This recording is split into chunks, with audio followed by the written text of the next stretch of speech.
Então, uma boa noite a todos. Vamos dar início, então, a mais um debate do nosso ciclo de debates do Projeto Cidadania Ativa.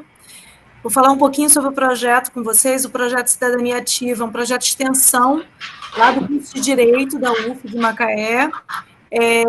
Estamos, desde 2017, desenvolvendo atividades. Inicialmente, as atividades foram dentro de escolas municipais, principalmente a Escola Ancira Pimentel recebeu algumas atividades no ano passado, e vocês podem ter mais informações a respeito de todas as atividades do projeto, tanto no site do Cidadania Ativa, quanto no Instagram, quanto também podem analisar lá no YouTube. Hoje a gente começa um novo canal, que é o canal do YouTube, e eu já postei lá o vídeo do primeiro debate, que foi com o Leandro Mitidieri, procurador da República, sobre o Estado constitucional, os direitos fundamentais na pandemia e as competências dos entes federativos. Então, quem perdeu, pode assistir lá, vai ser um prazer ter vocês lá no nosso canal. Esse projeto ele nasce de modo online, diante de tudo aquilo que a gente tem vivenciado. Entendo que as atividades do projeto podem ser revistas e, por isso, a gente continuar juntos debatendo sobre políticas públicas, sobre democracia, sobre, principalmente, cidadania. E, por isso, a gente reformulou o projeto para esse ano, ao invés de ser dentro de uma escola, ser de modo online. Então, de 15 em 15 dias, nós temos debates online, trazendo aí convidados com temáticas, nesse início, referente à própria pandemia que estamos vivenciando, mas também fazendo aí um paralelo de atividades outras, extras do projeto, mas aí de modo pessoal, lá no meu Instagram, Fabiane Manhães. Nos 15 dias alternados, que nós não temos projeto de extensão, nós estamos tendo lives com ex-alunos da UF, também com temas envolvendo direito, e aí também convido a todos para participar. Na semana que vem, então, que nós não temos debate online, nós teremos uma live com a Isabela, uma ex-aluna formada em mestrado pela UENF, que vai debater, então, a questão eleitoral, principalmente diante dessas questões que a gente tem vivenciado aí da pandemia. De vez em quando eu dou uma parada, porque eu estou tendo que aceitar várias pessoas aqui. Então, mais uma vez, boa noite. Eu quero dar as boas-vindas a Gabriela Schneider, que é mestre em desenvolvimento sustentável pela Rural e pesquisadora sobre mudanças climáticas, e também ao João Felipe Aguiar, que é analista de sistemas, mas também voluntário no Engaja Mundo. Hoje, nossa temática é falar um pouco mais sobre as ODS, ou seja, sobre os Objetivos de Desenvolvimento Sustentável traçados pela ONU e como eles ficam diante da pandemia, e, por isso, debater aqui um pouco mais, será que será possível a sua efetivação? Quais são as dificuldades diante dessa pandemia? O que nós podemos levantar aqui de debate para, então, contribuir com aquilo que a gente entende ser primordial, que é cuidar da vida sadia e de qualidade no nosso planeta. Então, sem mais delongas, eu só vou dar aqui algumas instruções para quem não estava aqui ainda e não fez sua inscrição lá pelo Simpla. O link para a inscrição está aqui do lado. Eu preciso que vocês façam a inscrição caso queiram certificado. A inscrição está aberta até 8h10 da noite. Outro aviso, o certificado chegará também por e-mail. Posteriormente, à disposição da Gabriela e do João, nós teremos, então, um período para perguntas, para intervenções. Quem quiser, temos duas possibilidades, seja pelo chat, de modo escrito, e aí eu vou ler, ou pode também fazer sua inscrição pelo chat, dizendo que quer formular uma pergunta oral, e aí a gente vai abrir aqui para as perguntas. Por fim, tem um último aviso, vou pedir para que todo mundo mantenha o microfone fechado, para não dar microfonia. Nós temos um monitor voluntário do projeto que está concedendo as presenças diante dos participantes, verificando já pela lista de inscrição lá do Simpla, então vocês não precisam se preocupar quanto a isso. Para finalizar, nosso próximo debate, daqui a 15 dias, dia 27 de maio, será sobre violência à mulher, principalmente nesse período de confinamento, com duas pessoas formidáveis, a Marcela Miens, lá da UERJ, que vai trazer, então, todas essas questões do arcabouço de protetivo para a mulher diante da violência doméstica. E nós vamos ter também, já confirmada, a juíza titular do primeiro juizado de violência doméstica e familiar da capital, e presidente do Fórum Permanente da Emerge, que é a doutora Adriana Ramos de Mello, que também vai estar contribuindo aí com a mesma temática sobre a violência contra a mulher. Então, eu vou deixar para vocês amanhã o link do próximo debate, se inscrevam, não percam, que será formidável. E realmente, para fechar, para a gente dar oportunidade para a Gabriela e para o João, e principalmente para vocês também, porque aqui é um canal de troca, quero avisar que eu vou estar deixando o link de um formulário bem curtinho de pesquisa de satisfação desse debate aqui no chat, para que vocês preencham, por favor, preencham, porque juntos nós podemos melhorar sempre os canais de comunicação e principalmente os debates. Mas eu preciso aí das considerações de cada um. Então, sem mais delongas, Gabriela e João, vou passar a palavra para vocês já devem ter combinado aí quem vai começar, e aí fico à disposição posteriormente para as considerações. Obrigada. Bom, vocês estão me ouvindo bem, todo mundo? Então, sim. Tudo bem? Boa noite. Primeiramente, eu queria agradecer esse convite e agradecer também a disponibilidade de todos vocês que estão aqui interessados nesse tema dos Objetivos de Desenvolvimento Sustentável.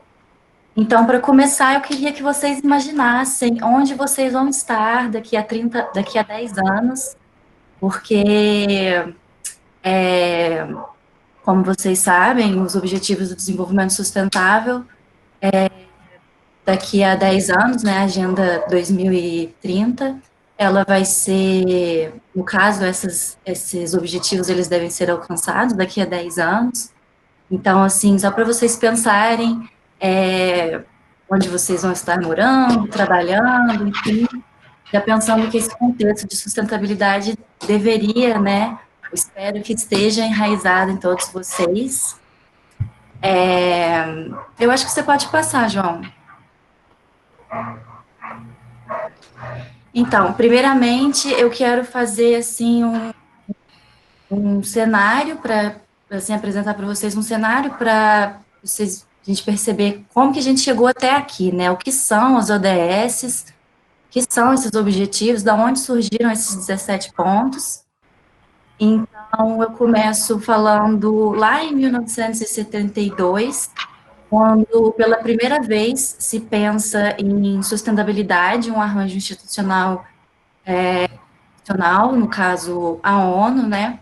Que nesse ano foi feita a Conferência do Homem e o Meio Ambiente, então, pela primeira vez, assim, estão atreladas as questões sociais, ambientais e econômicas. Desde então, esse debate foi tomando força, né, assim, nas Nações Unidas,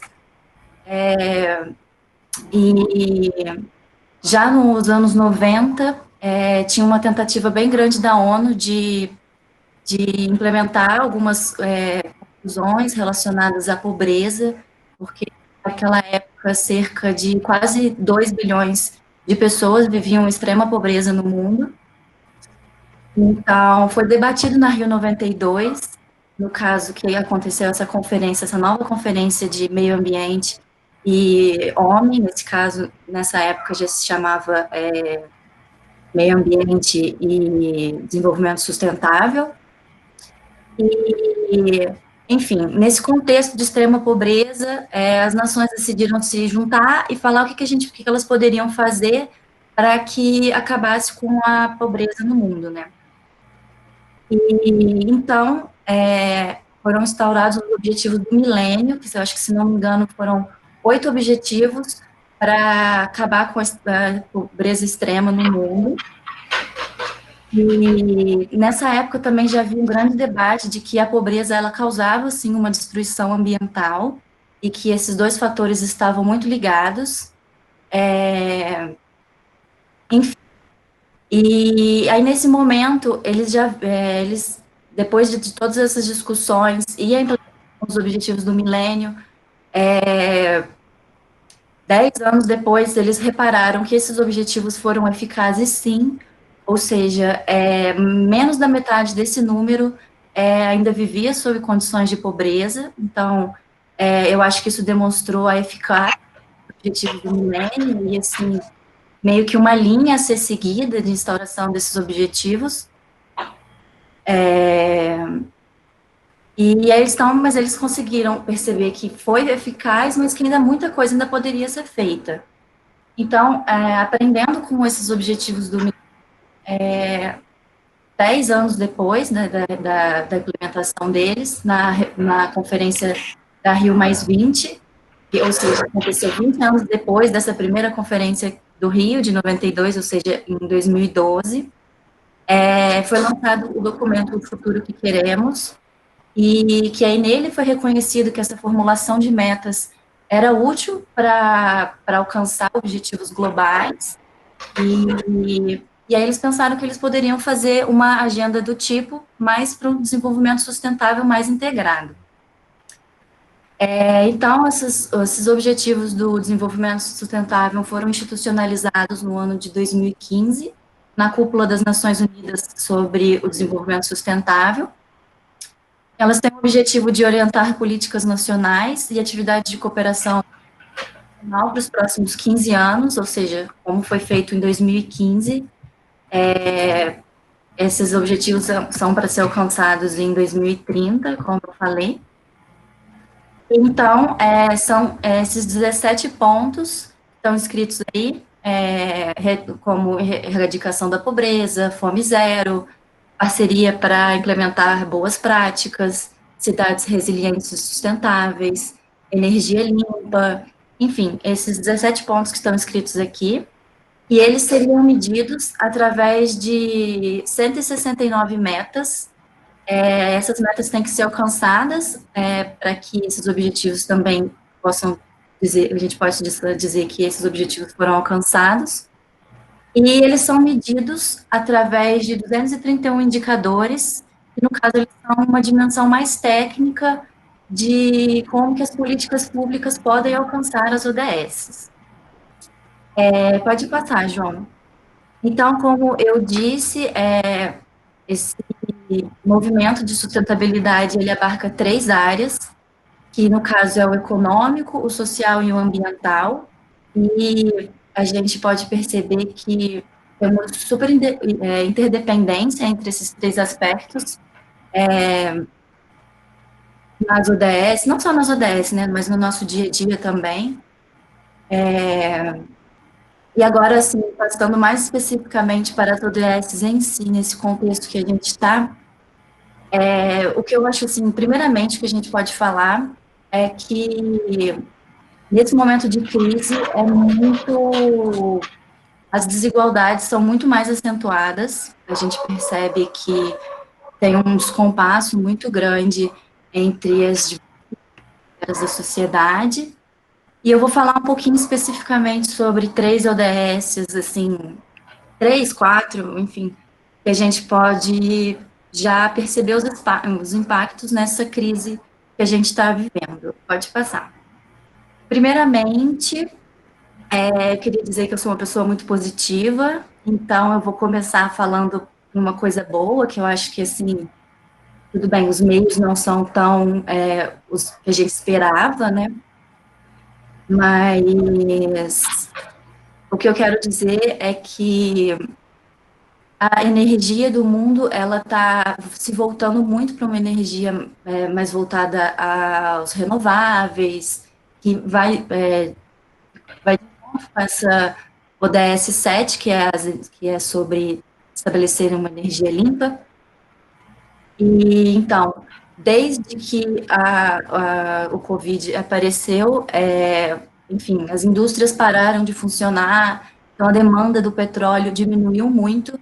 Esse é um gráfico que eu trago da Agência Internacional de Energia. Eles lançaram agora, no final de abril, um report falando sobre como anda a energia global. E então aqui eu vou falar alguns dados para vocês perceberem como que, assim, ao que tudo indica, as renováveis podem ser um grande start para elas começarem a ser mais factíveis. Por exemplo, as emissões globais, elas diminuíram quase 8%, ou seja, isso são níveis mais de 10 anos atrás. O consumo global de eletricidade diminuiu em média 5% nesse ano, sendo que em algumas regiões esse número caiu para 10%. As tecnologias com baixo teor de carbono, elas se tornaram, em 2019, a fonte número 1 de produção de energia elétrica, e, com certeza, isso vai continuar se expandindo em 2020. E eu queria falar um pouco dessa relação sobre energia e mudanças climáticas, já entrando na ODS 13. E, assim, o que a energia, como que a energia contribui para as mudanças climáticas? A produção da energia no mundo, principalmente de petróleo, carvão e gás, ela emite muitos gases de efeito estufa para a atmosfera. E isso causa o aquecimento global. Assim, o aquecimento global, ele começou com a Revolução Industrial, ou seja, a nossa forma de produzir, ela já impactou, né, o meio ambiente, causando as mudanças climáticas, o aquecimento global. E eu queria perguntar para vocês se vocês sabem qual é o único país que as emissões de gases de efeito estufa continuam aumentando diante de todo esse panorama. Alguém tem alguma ideia? Eu chuto o Brasil. Então, o João acertou. Obviamente, por conta das nossas florestas. Como eu já disse anteriormente, como já foi também dito, né, nos objetivos do milênio, a pobreza, ela leva à destruição da natureza. Então, as pessoas mais pobres, elas vão acabar retirando os recursos naturais para elas poderem fazer de lá a sua riqueza. Assim, um fato, o Brasil já sabe disso há muitos anos, inclusive um dos motivos para a criação da Zona Franca de Manaus foi esse, a preservação da floresta, a manutenção da floresta em pé. E agora, com essa crise que acentua as desigualdades, o desemprego, principalmente nessas regiões que não são muito vigiadas, essas extensões que são muito grandes de floresta, ele é um grande incentivo para que exista mais desmatamento, mais grilagem, uma maior mineração, porque, por exemplo, o ouro ele continua estável no mercado internacional. Então, enfim, não só o ouro, mas outros minérios também, e essa mineração continua existindo, até mais, porque agora as pessoas desprovidas da sua própria renda, né, elas acabam buscando lugares, outros recursos. Então, para falar aqui alguns dados para vocês do INPE sobre o desmatamento no Brasil, esse período de abril de 2020, desmatamento em 405 quilômetros quadrados de floresta no Brasil, enquanto que no mesmo período, ou seja, abril do ano passado, esse número foi de 247 quilômetros quadrados. O desmatamento acumulado entre agosto de 2019 e abril desse ano aumentou 94% em comparação com o mesmo período do ano passado, ou seja, de agosto de 2018 e abril de 2019. Agora, mais especificamente falando sobre uma população vulnerável, que é as terras indígenas, o desmatamento aumentou 59% nos 4 primeiros meses desse ano, de acordo com o INPE. E, com certeza, esse desmatamento não vem dessa população que há anos, há milênios, enfim, preserva e tem essa manutenção da floresta em pé, mas sim desses grileiros, como eu já disse, que roubam essas terras que são muito difíceis de ser vigiadas. E agora, mais do que nunca, os conflitos entre esses povos tradicionais e os grileiros podem ser ainda mais fatais, porque a gente já sabe que esses encontros, esses conflitos já são conhecidos, né, até internacionalmente, principalmente desde o assassinato do Chico Mendes, a gente tem esse cheiro internacional da nossa forma como a gente trata nossas populações tradicionais. E, atualmente, dados da Fundação Amazônia Sustentável, 34 povos diferentes, eles estão sofrendo com o coronavírus, 308 indígenas estão contaminados hoje, desses 77 foram mortos, e, enfim, a gente sabe que esse biopoder, né, utilizar, assim, talvez até de uma doença para estratégia de dominação também não é uma coisa nova, por isso que, por exemplo, na época da ditadura, os militares, eles faziam bastante contato com as comunidades tradicionais para passar varíola, era uma doença da época, para dizimar essa população e ficar mais fácil dividir e dominar aquele lugar, aquela imensa floresta. Pode passar, João. Ô, Gabriel, Oi.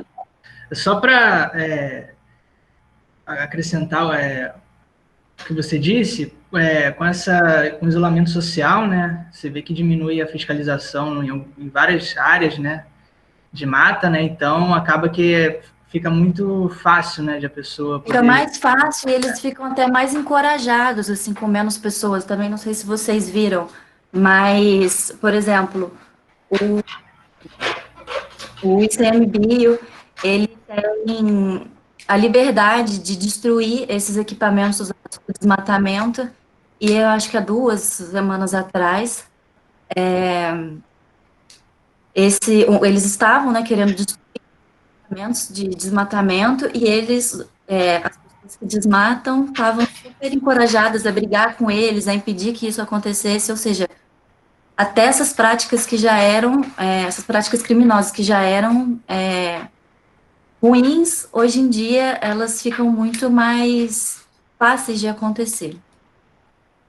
Agora, passando para a ODS 5, um pouquinho sobre igualdade de gênero, a partir daqui, assim, eu vou linkando as metas que eu falei que existem as 669 metas, eu peguei algumas delas para a gente medir quão perto a gente está dessas metas.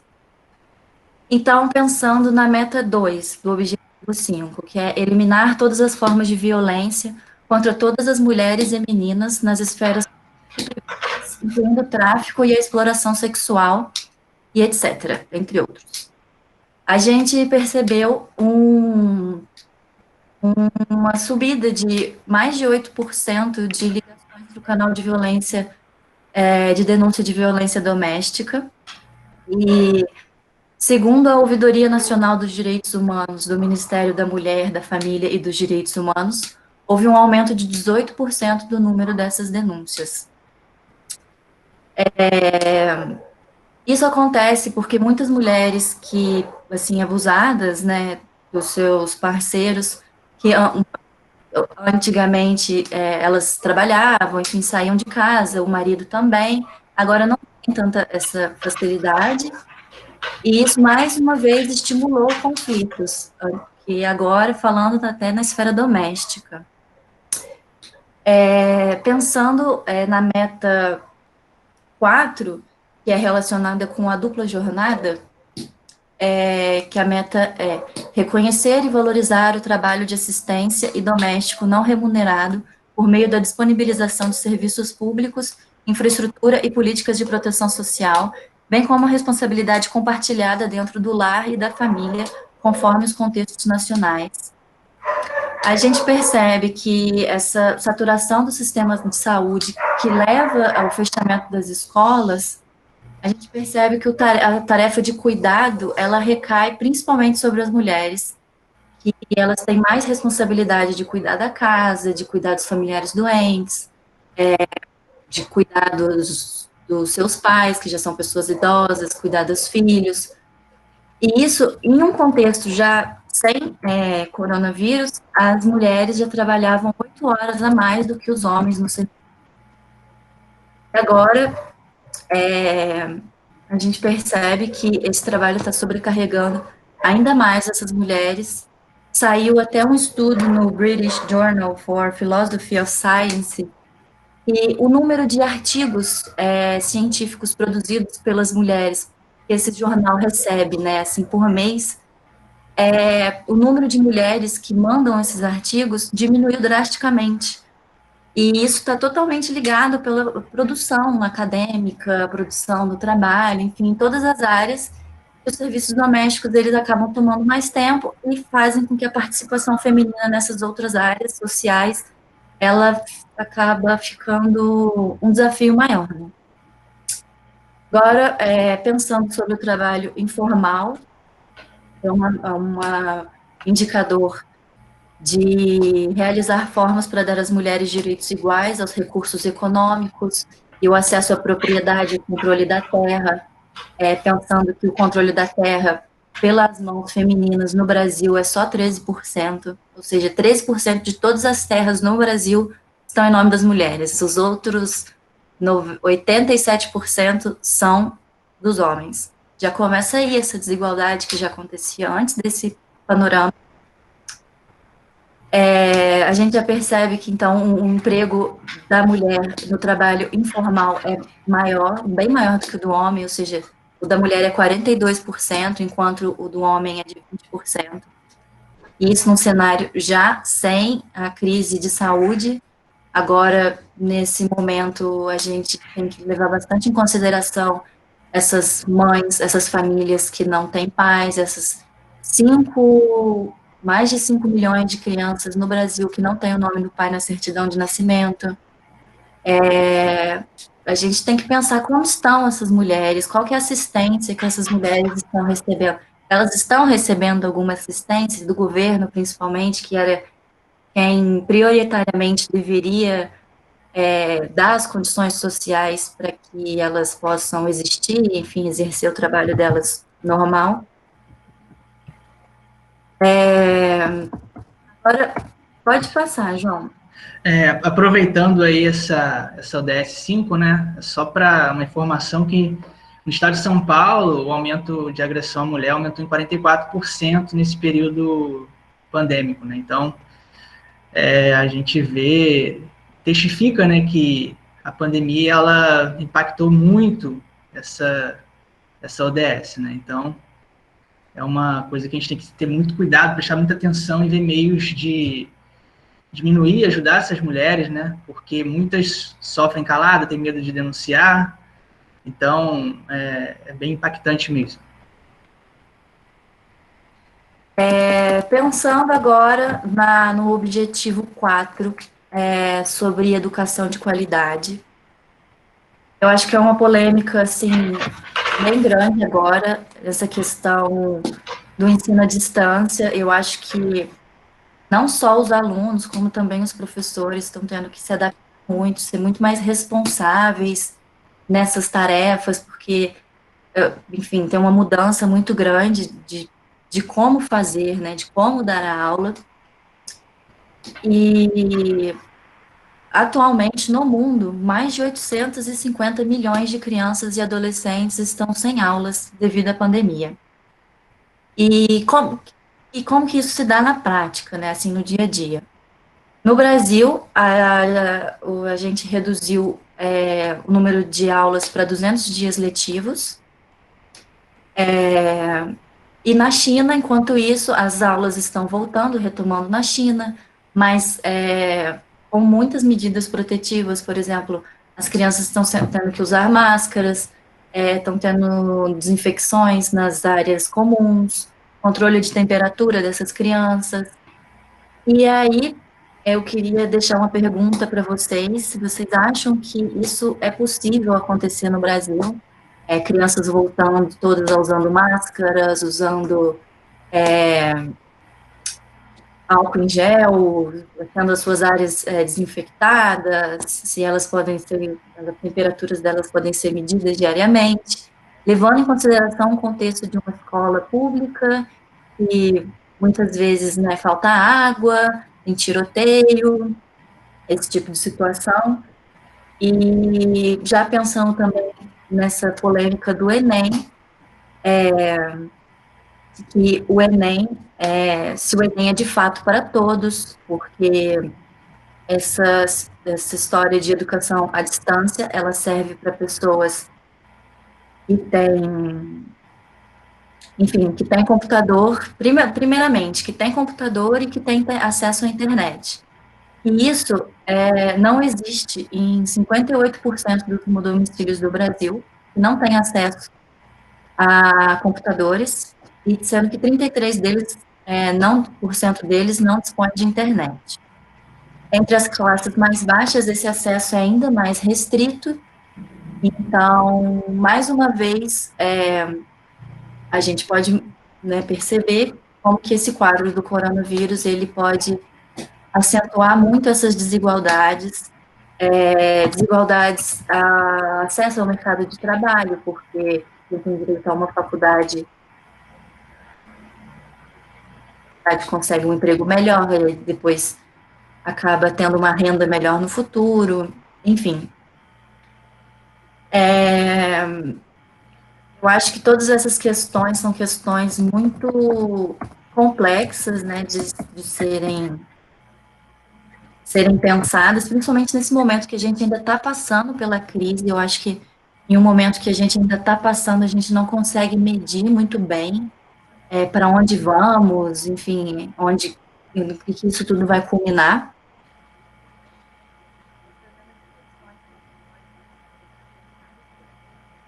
Pode passar, Vitor. João. Só aproveitando essa questão do que a cada 4 brasileiros não tem acesso à internet, né, computador, também existe a questão de muitas operadoras não ter nem a disposição de enviar equipamentos de telecomunicações para essas áreas, que são as áreas rurais, né? E favelas também, favelas, por conta de violência, né, ou por conta de não ser rentável para as operadoras de telecomunicações manter ela no meio do nada, né? Então, acentua muito e a gente vê que a globalização e os meios de comunicação não são para todos, né, no nosso país, infelizmente.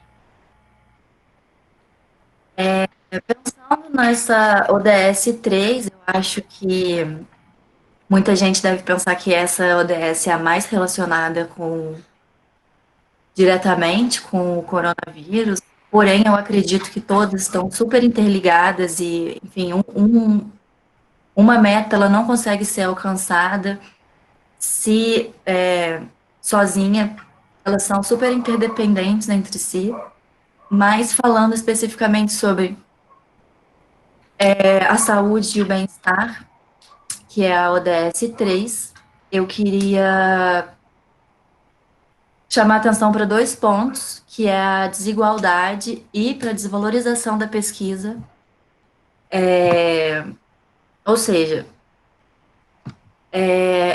a meta uma das metas dessa ODS é atingir uma cobertura universal de saúde, incluindo a proteção do risco financeiro, o acesso à saúde essenciais de qualidade e acesso a medicamentos e vacinas essenciais seguros.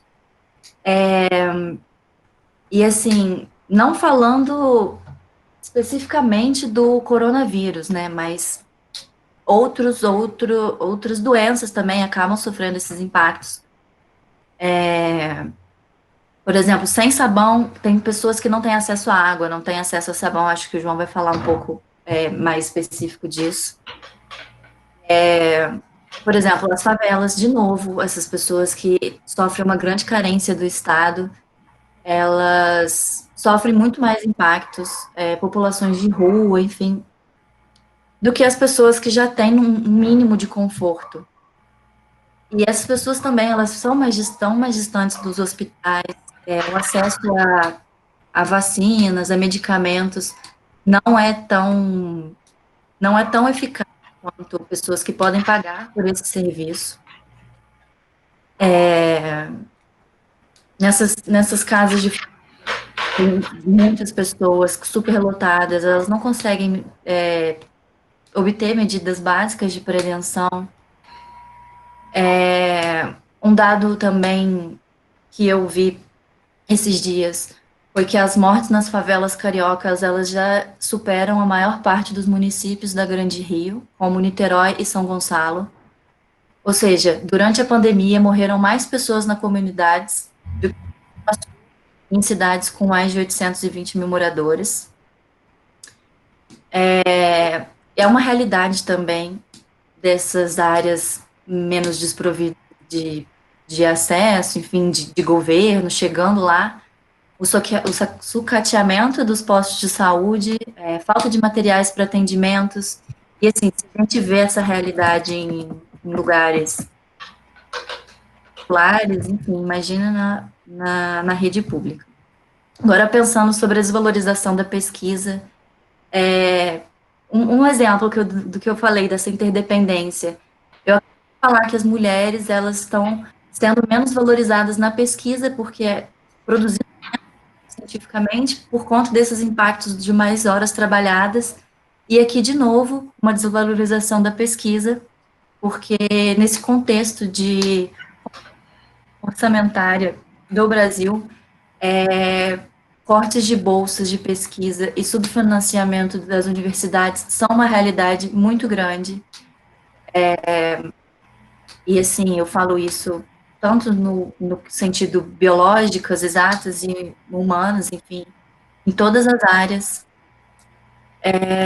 E, em contrapartida, diante de tudo isso, duas pesquisadoras da USP que foram decodificaram o genoma do Covid-19, né? Então, a gente consegue perceber para onde que essas políticas públicas estão indo e quais os impactos, quais os benefícios, enfim, que teriam se elas fossem geridas de outra forma. Então, para dar um panorama geral, eu acredito que a gente está indo, assim, contramão do mundo em relação à ciência, enquanto muitas pessoas estão valorizando o orçamento do Ministério da Ciência, Tecnologia, Inovações e Comunicações foi reduzido em 44%. E a gente percebe que isso é um dinheiro muito mal investido. Em 2014 foi o ápice do investimento na área, sendo que a gente chegou a investir, em média, quase 6% do nosso PIB era investido em pesquisa, e essa época dizia-se que já era meio mal investido. E imagina hoje em dia, e a gente pode pensar, por exemplo, Brasil, que é um país em desenvolvimento, digamos assim, o que a gente investe em aluno é, em média, menor do que 54% dos demais países da OCDE. OCDE significa que é o grupo de países mais ricos do mundo. O Brasil investe 54% menos em pesquisa do que esses outros países. Enfim, eu acho que assim, eu poderia ficar falando bastante sobre várias metas, mas eu acho que eu vou deixar um pouquinho para a gente falar depois no nosso bate-papo. Você pode continuar agora, Lucas. Desculpa, João. Já falei 3 nomes. Boa noite a todos. Meu nome é João Felipe, eu sou analista de sistemas, também sou voluntário do Engaja Mundo, tenho 29 anos, sou morador de Duque de Caxias, Rio de Janeiro. Agradeço a Fabiane a oportunidade de estar compartilhando um pouquinho do que eu tenho visto, né, e dando continuidade ao que a Gabriela tem falou, né. A gente pode imaginar um cenário, por exemplo, eu imaginei na minha cabeça, eu estava vindo para casa e imaginei que todas as ODS fossem bolas de sinuca e que a bola branca fosse o coronavírus. Imagina que numa tacada só você conseguisse encaçapar todas as bolas, no caso as 17 ODS. Então foi isso que ela conseguiu fazer. Ela não encaçapou, mas ela conseguiu, o coronavírus conseguiu atingir todas as ODS, e a gente teve dados aqui agora que a Gabriela apresentou, Eu vou falar um pouquinho para vocês um panorama de algumas ODS também. Falar um pouquinho da fome, né?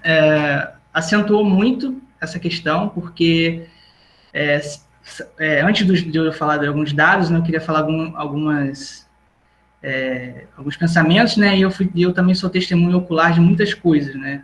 Indo para o trabalho, eu passo por alguns locais, né? Que é onde moradores de rua ficam, né? E eu sempre percebi, antes, né, antes da pandemia, que tinha muitas doações de comida, de alimento, etc. E esse número de doações acabou muito. Não, foi muito reduzido devido ao isolamento social. Então, esse é o impacto básico, na verdade, que é muito grave, mas é o que a gente consegue ver logo de cara. Então, a gente tem hoje quase 1 bilhão de pessoas que passam fome no mundo, né, que tem a renda de menos de $2 por dia, é algo assim assustador. Eu já tentei me colocar no lugar de uma pessoa que ganha $2 por dia, então eu não consegui porque é algo muito surreal, sabe? Imagina como se fosse hoje o dólar tá quase R$6, ganhar R$12, R$10 por dia. Você não consegue se manter, não consegue morar em lugar nenhum, não consegue pagar uma conta de água, de luz. Então, aí essas pessoas entram nesse cenário, viram uma estatística triste, né, que a gente tem, e juntando a isso, existe 1,2 bilhão de pessoas que têm insegurança alimentar, né? Ou seja, essas pessoas nunca sabem se vão comer alguma coisa no outro dia. É muito impactante. É muito impactante. E o coronavírus ele veio ser mais um vilão aí nessa situação toda que o mundo já enfrentava, já era muito difícil. E vai piorar, infelizmente, porque a gente trabalha com dados e estatísticas. E ainda tem ainda um agravante, que é a questão do desperdício de alimentos. Ano passado, 2019, cerca de quase 2,2 bilhões de toneladas de alimento para o lixo. Não dava para chegar nessas pessoas todas? Dava para chegar. Mas não existem ainda ações efetivas que fazem com que esse número reduza. E esse cenário tende a piorar até 2030. E em 30%, ou seja, mais alguns milhões de toneladas para o lixo, enquanto bilhões de pessoas estão num quadro muito crítico. Regiões vulneráveis, favelas, comunidades são as mais impactadas. Rio de Janeiro tem muitas favelas, São Paulo, a gente vê favelas muito grandes, Rocinha e Paraisópolis são as maiores favelas da América Latina. Imagina quantos milhões de pessoas não tem lá. O isolamento social, muitas pessoas perderam o seu ganha-pão, né? Não pode ser mais camelô, não pode mais vender um produto numa feira, não consegue sair de casa, não tem meios de transporte para poder fazer a sua venda, porque fica muito mais difícil você comprar alguma coisa sem ter nada, é impossível, na verdade. Então, esses dados são todos muito tristes, mas tende a piorar, infelizmente. Mas a gente tem que ter esperança. A gente tem que ter muita esperança. Como a Gabriela falou no início da apresentação, do debate, tem que ser positivo e acreditar, mesmo indo contra todas as estatísticas, que a gente vai passar dessa situação de uma forma mais, de cabeça mais erguida e mais digna. Passando agora para uma outra ODS, que é a erradicação da pobreza. Sim, pode falar. Eu posso fazer um comentário sobre a ODS? Claro. Eu acho que, assim, quando a gente pensa em agricultura sustentável e fome zero, assim, é muito natural a gente pensar muito mais na parte do consumo desses alimentos, mas a gente muitas vezes esquece da produção, porque Sim. o consumo dos alimentos ele só acontece se a gente tem uma produção desses alimentos. E pensando em agricultura sustentável, os pequenos agricultores, os agricultores familiares, são aqueles que fazem uma agricultura com bases mais ecológicas, que fazem agroecologia, que produzem sem agrotóxicos. tem pequenas produções, então, cooperativas, enfim, que conseguem abarcar uma riqueza, não fica concentrada, a concentração da riqueza não fica só na mão de um só.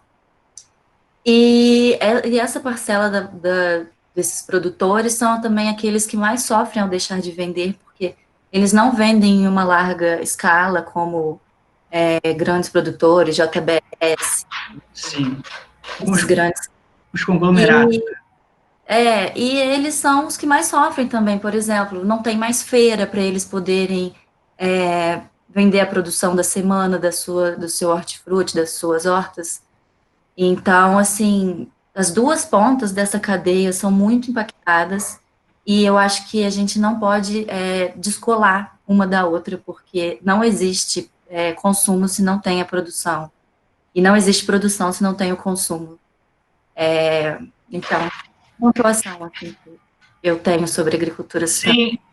Sim, claro, os produtores menores, né, que a gente pode falar assim, são os que são mais importantes para as comunidades locais, né, porque eles fornecem um produto, de certa forma, um pouco mais barato, né, para a comunidade local, que às vezes não tem condições de ir nesses grandes conglomerados, como Açaí, Atacadão, Extra, etc. Então, essas pessoas que são também vizinhas desses produtores, desses vendedores, são também impactadas. É um efeito dominó, né? Então, realmente é muito importante o que você falou. Voltando aqui para uma ODS que eu acho é a primeira, né? A mais importante, uma das mais importantes, né? Que é a erradicação da pobreza. Hoje, 3,38 bilhões, né? Em situação de pobreza. E outras 735 milhões em condições de extrema pobreza, que é algo muito mais grave, né? Então, quase 1 bilhão de pessoas ganhando uma remuneração baixíssima e mal podendo se sustentar. E agora, com o coronavírus, tende a jogar quase ou um pouco mais de meio bilhão de pessoas na pobreza e na extrema pobreza. E jogando fora um trabalho, acredito, de mais de 30 anos, né, de conscientização das nações em relação à redução da pobreza. A redução da pobreza vinha caindo um ponto percentual por ano, desde 1990 até 2015. Agora, de 2013 a 2015 caiu apenas um ponto percentual. Então, a gente vê que o coronavírus vai ser muito mais duro com a população mais pobre do que a gente imaginava. Algumas outras observações. Eu estava indo para o trabalho também, né? A gente viu que o benefício da Caixa saiu para muitas pessoas, né? Mas muitas pessoas, milhares, não têm também acesso à internet para poder fazer a solicitação via aplicativo, né? Que tem para as plataformas Android e iOS. Então, eu percebi que naquela fila ali, por mais que você fique 1 hora, 40 minutos a 1 hora, você já pode ser contagiado com o vírus se uma outra pessoa da fila tiver. Mesmo com máscara, com todo tipo de aparato protetivo, você percebe que é muito desigual. Então, pessoas indo para a fila às 6 horas da manhã, às vezes não tendo dinheiro de passagem para ir, porque não tem como. Às vezes, uma agência da Caixa é longe para caramba de uma comunidade a, sei lá, 20, 30 quilômetros. A pessoa, às vezes, tem que pegar uma carona, tem que se virar para ir para uma fila, acordar 4, 3 horas da manhã para encarar uma fila. Então, a gente vê por aí que o pobre ele sempre sobra para ele, né? Então, em tudo quanto é nação, quanto é lugar. E fazendo um link, né, como eu já disse, a desigualdade social também fica muito mais escancarada e evidente agora, e mostra o quanto a gente está longe de alcançar as metas de 2030.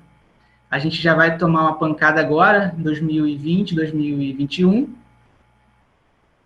e para recuperar desse quase nocaute, vai ter que ser colocado muita energia, as nações levarem a sério os compromissos com as outras nações, porque ninguém chega a lugar nenhum sozinho, uma nação ajuda a outra.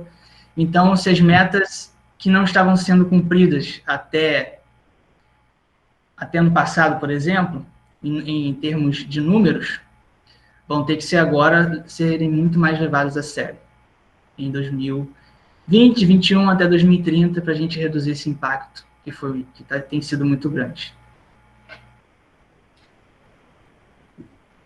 Gostaria de comentar alguma coisa?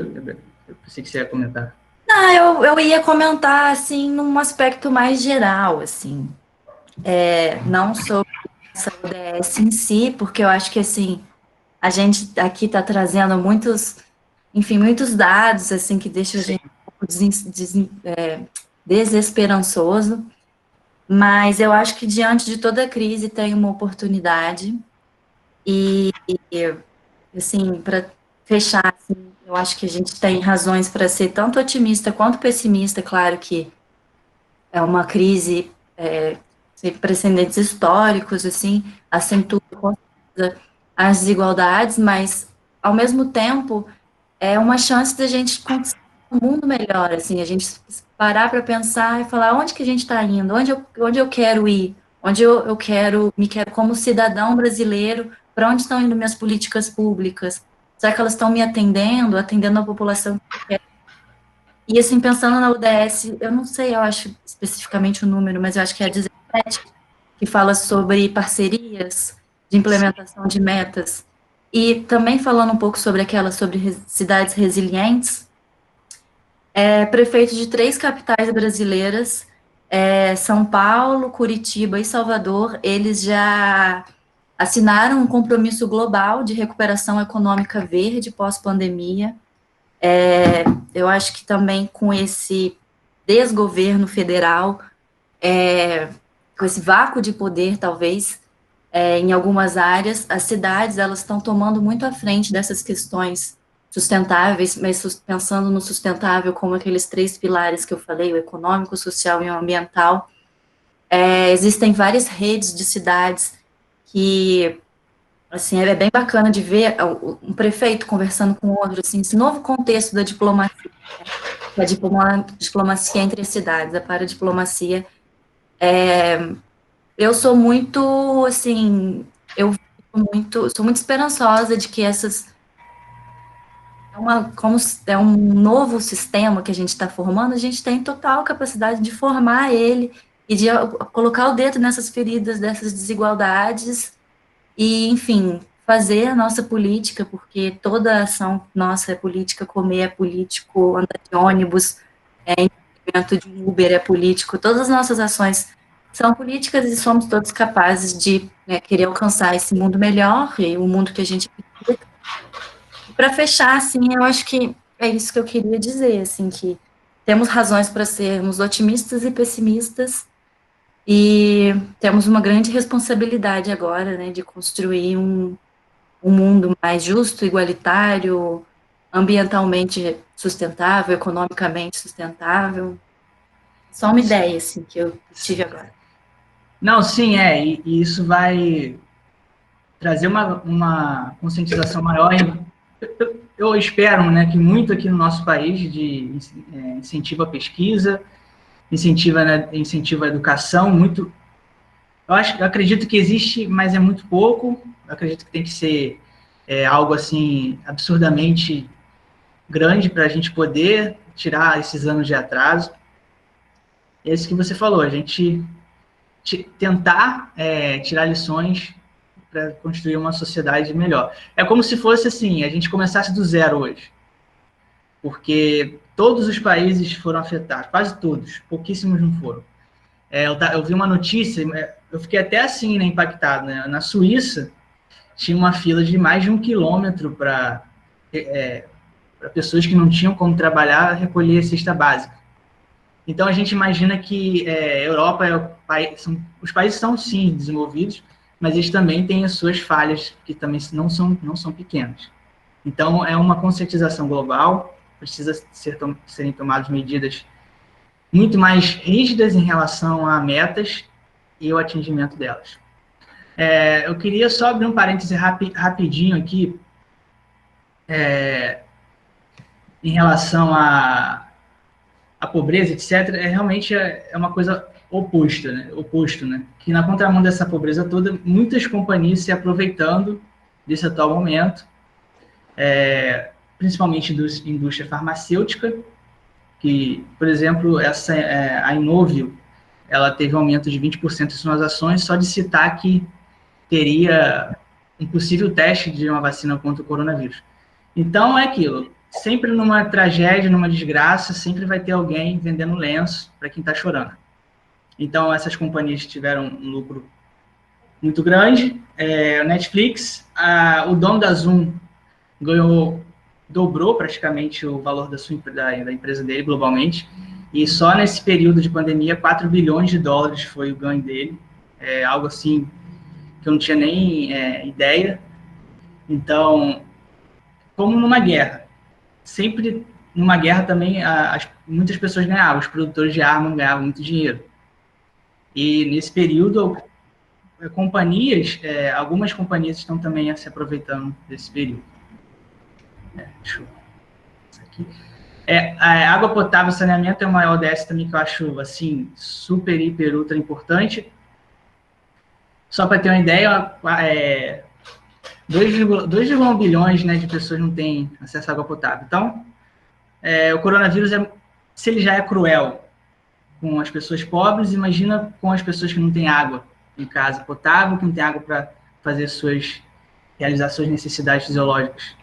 Então, imagina numa casa que você ouviu falar, porque muitas dessas casas não tem água, não tem nem televisão, não tem rádio, ouviu falar que tem que lavar a mão toda hora por conta de evitar esfregar as mãos possivelmente contaminadas nos olhos ou na boca para evitar a contaminação. E muitas dessas pessoas não têm acesso à água, 2,1 bilhões não têm acesso à água potável, e outros 4,5 bilhões, mais da metade da população, se não me engano, não tem saneamento seguro. Ambiente propício para a propagação de não só o coronavírus, mas qualquer outro tipo de doença, porque o coronavírus ele veio realmente para escancarar toda a nossa omissão, né, esses anos todos. Então, é inadmissível 4,5 bilhões de pessoas sem saneamento, outras 2 bilhões sem água potável, 600 milhões de pessoas têm que dividir banheiro. Olha só, a gente está falando de extrema pobreza, praticamente. Então, é algo assim que na minha cabeça eu não tinha noção alguns anos atrás. E hoje eu vejo que realmente a gente precisa, de uma certa forma, ajudar. Eu posso ajudar, você pode ajudar a gente atingir essas metas. Então, fazer pressão em governo, etc., para que a gente realmente possa viver numa sociedade mais justa, com mais equidade. Os problemas são esses. Até 2030, a ONU quer essa agenda, né, que é atingir a universalidade, né, de água potável, água para todo mundo, para que as pessoas possam passar por esses momentos mais drásticos, né, como o coronavírus, que é uma pandemia, guerras, guerrilhas, etc., de uma forma mais digna. Então, eu deixo um questionamento, né? O que a gente exige tanto dos governos, né? Mas o que a gente tem feito para poder ajudar essas metas serem alcançadas? O que a gente tem feito? Então, é isso. Essa é a minha parte. Eu finalizo aqui, agradeço. Se a Gabriela tiver algum comentário, a Fabiane, para acrescentar, fiquem à vontade. Agradeço muito a oportunidade. Obrigada, João. Obrigada, Gabriela. Foi muito boa a exposição de vocês. Assim, Gabriela, eu também tento ser bem otimista. No entanto, assim, quando a gente vê os dados, principalmente os dados brasileiros, a gente se choca, principalmente porque nós sabemos que a gente assina embaixo de uma determinada situação social do país, não agora, né, mas durante muitos e muitos e muitos anos, né? Então, assim, quando a gente fala de ODS e fala de um comprometimento dos países para buscarem, então, essas metas, A gente esquece que essas metas, na verdade, não é para o Estado, para o governo. Além disso, né, também é necessário para que façamos a nossa parte. Não apenas pressionando o governo, mas fazendo com que aquelas metas que estejam mais próximas da nossa realidade, para que a gente contribua para a sua efetivação, ela realmente ocorra, né? Então, foi falado várias coisas, não dá para a gente... quando a gente fala de metas, a gente fala de uma série de problemas. Eu vou fixar aqui em algumas no meu comentário inicial, depois eu vou abrir aqui para as perguntas. Foi falado da questão da violência à mulher, né? A gente vem de um débito histórico de ausência de igualdade, e a gente vai tratar isso, então, daqui a 15 dias no nosso debate, e a gente sabe que nesse período de confinamento, nós não temos o suporte adequado, escancaramos mais uma vez a ausência de suporte adequado às mulheres nesse período, né?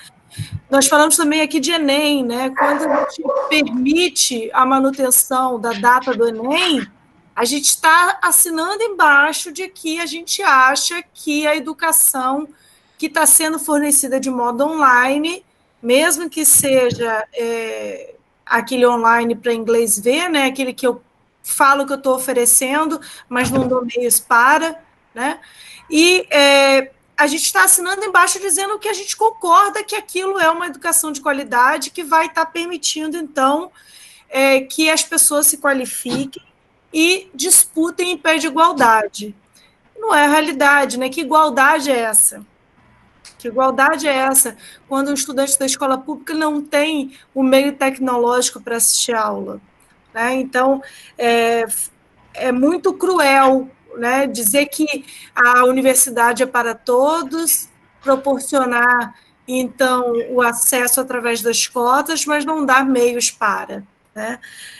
Um outro ponto que foi falado também é a respeito da questão do consumo sustentável. Né? A gente precisa diferenciar a questão da moda, do consumo sustentável, para o chamado consumo consciente. Né? Eu, semana passada, refletindo muito, inclusive sobre as ODS, escrevendo sobre, falei assim, gente, é necessário, a gente fala tanto que é necessário a gente fazer a nossa parte, né?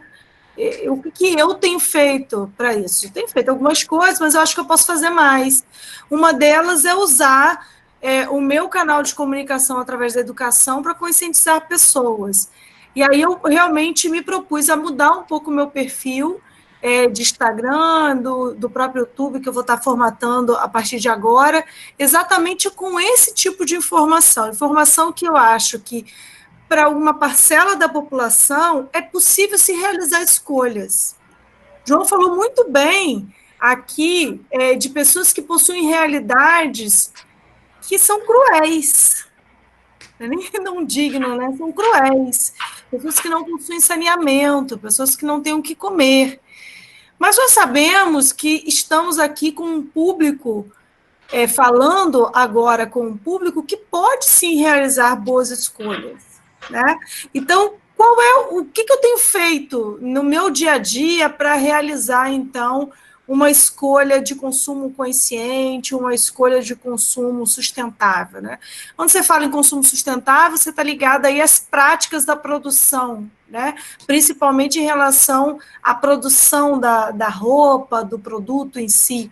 Quando você fala em consumo consciente, além de você estar preocupado com as questões ambientais do consumo, você também precisa estar se atentando para a questão da sustentabilidade daquela peça que você está adquirindo.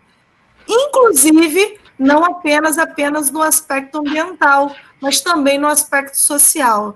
Então, nós temos que começar a olhar como que essas empresas têm desempenhado o seu papel social. Qual é a responsabilidade social que a empresa vem desempenhando? Né? Será que esse produto que eu estou consumindo, ela vem de um fast food de um fast food é de alimentação, de um fast fashion, que usa, por exemplo, trabalho escravo? Né? Então, eu acho que está na hora das pessoas que podem fazer escolhas fazerem escolhas mais conscientes, e escolhas que possibilitem, então, contribuir para que essas ODS sejam efetivadas. Porque se a gente só colocar na conta do governo a responsabilidade para efetivar essas diretrizes, esses objetivos, nós sabemos que 10 anos é muito pouco, é daqui para ali. E aí a gente sabe que o coronavírus simplesmente deixou só isso mais claro. Semana passada eu falei, né? Semana retrasada, no debate. Será que se o coronavírus estivesse restrito única e exclusivamente a periferias, será que a gente estaria falando dele na mídia, assim? Né? Porque... É o que a gente vê em várias doenças que acometem mais países mais pobres, África, enfim, doenças que nem existem mais no mundo ocidental, digamos assim, e que ainda existem e sofrem as pessoas, a gente não fica nem sabendo, não fica nem a gente, né, saber disso. Só para pontuar um pouquinho o que você falou, o coronavírus veio para todo mundo. Você vê que até o ministro da Inglaterra pegou, né? Então, acredito que depois desse baque que ele levou, eu duvido que ele não vai mudar o modo de pensar dele. Quase morreu. Quando a gente quase morre, a gente volta diferente. Então, eu tive dengue uma vez, eu quase morri. Então, eu voltei diferente. Eu voltei olhando tudo quanto é canto para ver se tinha água parada. Então, eu aposto que ele também vai pensar, pô, o que eu posso fazer para que a gente prepare o mundo para uma pandemia dessa? Porque agora o leite já derramou, não adianta chorar. Então agora... Não adianta mais processar a China, né? Simplesmente está aqui e precisamos enfrentar, né? Precisamos unir mais, né? Acho que a gente tem muita gente egoísta ainda. Não adianta a gente alimentar uma polarização que só retira o foco daquilo que realmente é o importante, que é o grande abismo que a gente tem social dentro do nosso país, né? Sim. Então, assim, quando a gente alimenta a polarização, a gente alimenta, inclusive, deixar de olhar para aquilo que realmente tem que ser olhado nesse momento de pandemia, Sim. que é a grande parcela da população que precisa de contribuição nesse momento, grande parcela da população que não tem o que comer porque não está podendo trabalhar, porque tem trabalho informal, né? Não consegue nem fazer o cadastro para o benefício assistencial porque Sim. não tem documentação. Então, assim, quando a gente alimenta a polarização no país, a gente simplesmente tira o foco daquilo que é mais importante, né? Eu vou começar a fazer as perguntas, João, e aí vocês vão complementando com as ideias de vocês. A Sofia Araújo Maciel, ela falou assim: fontes de pesquisas ressaltam um vasto impacto para o futuro na economia global, contabilizando 8,5 trilhões. Ou seja, o déficit vai ser enorme, né? Mediante esse aspecto já observado pela ONU, mediante esse viés que pode ser apontado como um reajuste financeiro, quanto de investimento, ou seja, vamos falar um pouquinho sobre a questão do investimento em sustentabilidade. Que aspectos a serem trabalhados para a retomada desses aspectos e como está sendo observado os fluxos dos impactos de preservação ambiental? Vocês estão vendo no cenário internacional ou mesmo brasileiro esse investimento, tendo em vista esse grande déficit financeiro que a gente está falando, será que ainda vamos falar de preservação ambiental? Você quer responder ou respondo, João? Pode responder, Gabriela. Sim, eu penso, você estava falando essa questão, eu fiquei pensando na questão das mudanças climáticas, assim, é uma área que eu me sinto confortável para falar. Enfim, desde os anos 70 também já se diz que vai ter mudanças climáticas, que o mundo vai se aquecer 4 graus, enfim, isso depende das projeções, que o nível do oceano vai aumentar, que vão existir mais enchentes, vão existir mais secas, e isso a gente está falando dos anos 70, faz, sei, assim, uns 40 anos, assim, no mínimo que a gente sabe que vai acontecer problemas ambientais. Mas ninguém tem que pagar essa conta agora. Ah, meu filho paga, meu neto, isso não vai ser um problema meu. Vamos aqui crescer o bolo, né? Que é o que dizem da economia. Vamos crescer o bolo, depois a gente divide. Vamos produzir, vamos. Só que assim, é muito contraditório a gente pensar em crescimento econômico infinito em um mundo de recursos finitos. A conta não fecha. E então, pensando nesses problemas ambientais, eu acho que mesmo pensando em adaptação, assim, de como seriam esses problemas, a gente já tem muitas iniciativas acontecendo. Eu acredito muito nessa, isso que vocês, a gente tem comentado aqui de iniciativas locais, né? Assim, a gente pode falar individuais, mas passando para o nosso nível assim local. E com certeza já existem muitas iniciativas sustentáveis, pequenas, assim, em âmbitos não municipais, não em âmbitos estaduais e federais, mas sim em pequenas comunidades que a gente poderia usar, assim, em relações internacionais, a gente chama isso de uma abordagem bottom-up, ou seja, de baixo para cima, né? E aí, para que isso seja desenvolvido, porque ideias existem, então, assim, trocar ideias, informações e como um mundo sustentável, todo mundo faz. Sim. As ideias todo mundo troca, né? Mas na hora de fazer, são poucas as iniciativas que a gente conhece. E assim, quantas coisas riquíssimas que a gente poderia aproveitar se a gente tivesse esse diálogo mais aberto com comunidades tradicionais, com quilombolas, indígenas, outras formas de se organizar, por exemplo, que eu vejo, que eu fico pensando também muito, que nas favelas essa ação é muito de comunidade, em rede. Por exemplo, vamos todo mundo ajudar na higienização da favela, vamos fazer vaquinhas para a gente se ajudar, sabe? Esse tipo de coisa é muito mais comum nas favelas, porque eles já estão muito mais acostumados com essa ausência do Estado. Então, eles já sabem se articular melhor. E, assim, eu acho que a gente poderia pegar muitas experiências e na base mesmo, conversar na base, para que soluções apareçam, assim. Mesmo porque se vier de cima para baixo, é muito difícil ser acatadas. Pois é. Na verdade, nós vivemos num mundo globalizado e nós vimos, né, experimentamos no final do ano passado para esse ano, uma experiência terrível que foi ver o quão globalizado nós estamos, inclusive com os problemas, né? Então, quando a gente recebe lá um determinado vírus que veio lá de Wuhan, na China, a gente vê que estamos cada vez mais próximos. A questão é que a Sofia também aborda em uma das questões, é que a gente sempre soube, por exemplo, que a África passava necessidade, sofria com ebola, sofria com AIDS.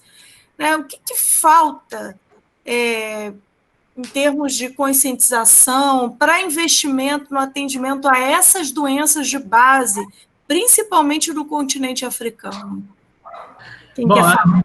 Bom, eu acredito que falta interesse, claro, é óbvio, né, do governo, da ONU, de qualquer outro tipo de organização.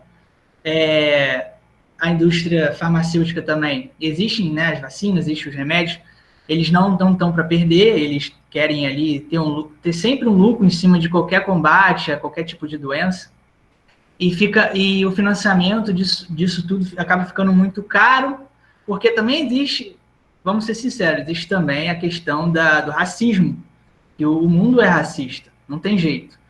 Tanto no Brasil, quanto na Europa, quanto na Ásia, até na África também, em alguns povos que são de cores pardas e brancas. Então, existe todo um esquema por trás de deixar pessoas que, por exemplo, eu tenho muito isso na minha cabeça, algumas pessoas que não têm como dar um retorno para o governo. Tem muita gente que faz isso, deixa a pessoa morrer mesmo, esse aí não pode me dar um retorno, não, então eu não vou tomar aqui partido de ninguém, então eu vou deixar morrer, é isso aí. Mas é assim que funciona, não adianta, é assim que funciona. Existe Existem iniciativas, mas são muito pequenas, tem que haver muito mais conscientização nesses países, chegar de porta em porta mesmo, com o pessoal preparado, com todo tipo de informação, passar informação, e também combater não só o Covid, né, de uma forma igual nesse país, mas também dar a devida atenção para aquelas pessoas que estão em estado crítico. Então, isso veio para mostrar tudo. O coronavírus foi meio que deixou o mundo de saia justa, né? O mundo está com uma saia bem curtinha, está querendo esconder os problemas. A África é um problema muito antigo, a gente sabe que sempre tiveram diversas guerras lá para o território, tem grupos terroristas, são vários problemas. Então, esse é mais um que eu acredito que só vai ser resolvido realmente, não sei se vai ser resolvido, sendo não otimista, mas sendo sincero, mas acredito que vai haver um novo posicionamento após essa pandemia. Espero que realmente mude esse cenário na África. E eu tenho uma máxima: se a gente não nos tornarmos pessoas melhores após essa pandemia, eu acho que pode desligar, né, você do mundo, né? Então, realmente... Um boot, né? Exatamente. Usando sua linguagem. Sim. Pois é, gente. E aí, assim, para fechar, já que a gente não pode se alongar tanto assim, apesar do papo estar muito bom, eu queria deixar uma última provocação que também a Sofia nos trouxe a respeito do que nós vamos vivenciar, principalmente. Já estamos vivenciando em alguns lugares no país, mas eu acho que isso vai se ampliar, que é a questão dos leitos e o direito à saúde no país, né? Como que a gente pode equilibrar essa possível desigualdade de atendimento médico e hospitalar? Como que fica? Hoje nós sabemos que a ausência de leitos principalmente está concentrado nas periferias, né? Sim. Como que fica essa escolha do direito de viver e morrer pelo médico, né? Porque quem tem mais comorbidades ou não. E aí, mais uma vez, eu deixo minha indagação de 15 dias atrás. Será que, se estivesse apenas fixado na periferia, se fosse um problema de periferia, estaríamos realmente debatendo o coronavírus? Estaríamos debatendo realmente na mídia nessa proporção? Porque, vejam, os problemas da periferia, assim como os problemas da África, sempre existiram. Ausência de saneamento, construção irregular, né? Ausência de segurança pública, educação de qualidade. É novidade para alguém? Não é novidade, né? Acho que ninguém aqui foi traído nesse momento para se vislumbrar o que nós temos de realidade no nosso país. A questão é por que nós nunca nos mexemos para tornar isso, então, pauta de discussão para implementação e mudança de uma realidade. Então, mais uma vez, pensando no nosso individualismo, na nossa vivência apenas do nosso grupo de interesse, a gente abre mão de um contexto social importante, né? Importante porque fazemos parte dessa sociedade, mais cedo ou mais tarde, é nela que estaremos recebendo os impactos do não investimento em saúde, em educação adequada, em segurança pública para toda a população. Então, eu vou deixar aí essa última provocação sobre a questão da realidade brasileira em relação aos cuidados com a saúde nessa pandemia. E aí eu gostaria que os dois falassem um pouco, fechando já a fala de vocês, para que eu finalize posteriormente. Então, eu acho que essa pergunta de agora está muito relacionada com essa anterior sobre a África, e, assim, eu penso muito em relações de poder, sabe? Não existe marginalidade, o que existe é uma marginalização. É um projeto, você tirar o poder da mão de muitos para concentrar em poucos, é um projeto. E, por exemplo, igual vocês estavam falando na África, por que os assuntos, os problemas, as doenças da África nunca foram falados? Porque não é interessante que a África seja tão poderosa e rica do que os Estados Unidos, por exemplo. Ao mesmo tempo que existe fome na África, existe obesidade em outras partes do mundo. Então, o problema não é a falta de alimento. O problema pode ser a distribuição de alimentos? Pode.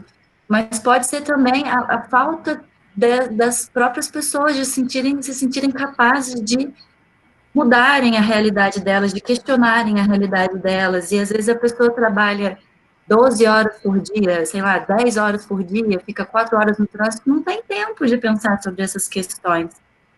Então, de novo, a falta de educação é um projeto político que beneficia poucos em detrimento de muitos, sabe? E é muito doloroso, muito cruel chegar a essa conclusão, assim.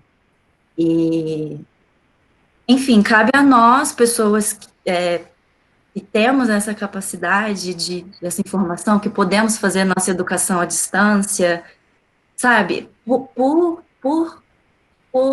Pela gente ser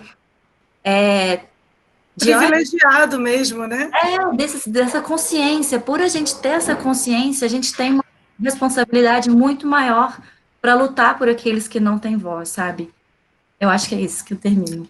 Antes de eu passar para o João, João, eu vou pedir para você fechar a apresentação, enquanto eu só faço uma fala rapidinho, para eu conseguir visualizar todo mundo depois. João, antes de passar para você, eu queria só ponderar uma coisa, Gabriela. Eu acho que a gente não pode esquecer que os grandes teóricos, inclusive do próprio capitalismo, dizem que se a gente não tiver uma sociedade minimamente equilibrada, o próprio capitalismo não consegue se manter. Então, e aí é um exemplo dos bancos fazendo de tudo para dar assistência, né? Porque nem né? Então, assim... Vocês fiquem inadimplentes à população. Pois é. Pode falar, João. Não, só concluindo e acrescentando também o que a Gabriela falou, é aquilo, né? Em terra de céu, quem tem um olho é rei. Então, esse plano de falta de educação é antigo demais. Hoje a gente vê o poder concentrado na mão de pouquíssimas pessoas, a produção concentrada em pouquíssimos conglomerados, esses mundiais, e a gente vê também a falta de união e egoísmo, um certo egoísmo da sociedade. Às vezes a gente tem condições de conversar ou dar um conselho, ajudar de alguma forma alguém que está querendo sair de uma certa situação para dar uma vida mais legal para a família, né? E às vezes a gente retém conhecimento, retém informação, e essa pessoa, talvez por uma falta de informação nossa, deixou de conquistar algo que pudesse gerar uma visibilidade para ela conseguir um emprego melhor, e assim vai. Imagina para uma pessoa que mora numa palafita, ou que mora lá numa favela, que está cercada de pessoas querendo sair de uma situação, ou às vezes já está anestesiada, já está acostumada com aquilo, não tem mais vontade de mudar, né? Por exemplo, por conta de passar a maior parte do tempo só trabalhando, não tendo outro tempo para pensar em futuro. Eu acho que é isso. A gente, o máximo possível que a gente puder, começar pela gente. Tem um vizinho seu que precisa de uma ajuda, vai lá, conversa com ele. É assim que a gente se fortalece, porque a gente não pode unicamente depender dos mais poderosos, porque a gente está vendo aí que 500 milhão está voltando para a pobreza, em termos globais, não sabem do futuro, não sabem o que vai acontecer em 2021, um cenário de insegurança, e a gente precisa realmente ajudar essas pessoas locais. Claro, a gente não vive sem esses conglomerados maiores, mas dá essa atenção especial para essas pessoas, incentiva a educação em primeiro lugar, pode resolver grande parte dos problemas, se não todos, e acredito numa sociedade igual se a gente conseguir ter esse olhar mais empático com outras pessoas. Obrigada, João, obrigada, Gabriela. Eu vou pedir para quem puder abrir aí o vídeo para a gente registrar uma foto aí, e como última palavra aí, pessoal, eu queria deixar aí uma reflexão para vocês nessa noite, para que realmente leiam um pouco mais sobre as ODSs, não façam com que elas sejam apenas sonhos, mas também realidade no dia a dia de vocês. Então, eu espero que vocês estejam juntos no próximo evento sobre violência às mulheres, principalmente para debater esse tema de suma importância que é necessário a gente registrar aí, principalmente diante desse cenário de pandemia, de isolamento que tanto tem assolado aí o país. João, Gabriela, obrigada. Obrigado, agradeço. Não agradeço só você, mas todos os participantes que dispuseram de usar o tempo para compartilhar com a gente conhecimento. Agradeço também a Sofia pelas indagações, desculpa. E agradeço a oportunidade aí a todos. E que vocês se cuidem e que a gente saia dessa pandemia o mais rápido possível vitoriosos. Sim, eu só vou te pedir, João, para você depois me enviar os slides e também os links que você colocou, porque algumas pessoas me pediram aqui no privado, para a gente, quando a gente compartilhar lá no YouTube, a gente vai colocar os links que foram aí divulgados, principalmente para vocês colocarem aí. Agora, pessoal, só tem uma última observação, eu preciso que vocês preencham aí o formuláriozinho de avaliação, pensando exatamente a gente fazer sempre um evento cada vez melhor para vocês. Obrigada mais uma vez, cuide-se, até a próxima. Até a próxima, pessoal. Obrigado. Um abraço. Tchau, gente. Boa noite. Tchau. Boa noite. Tchau.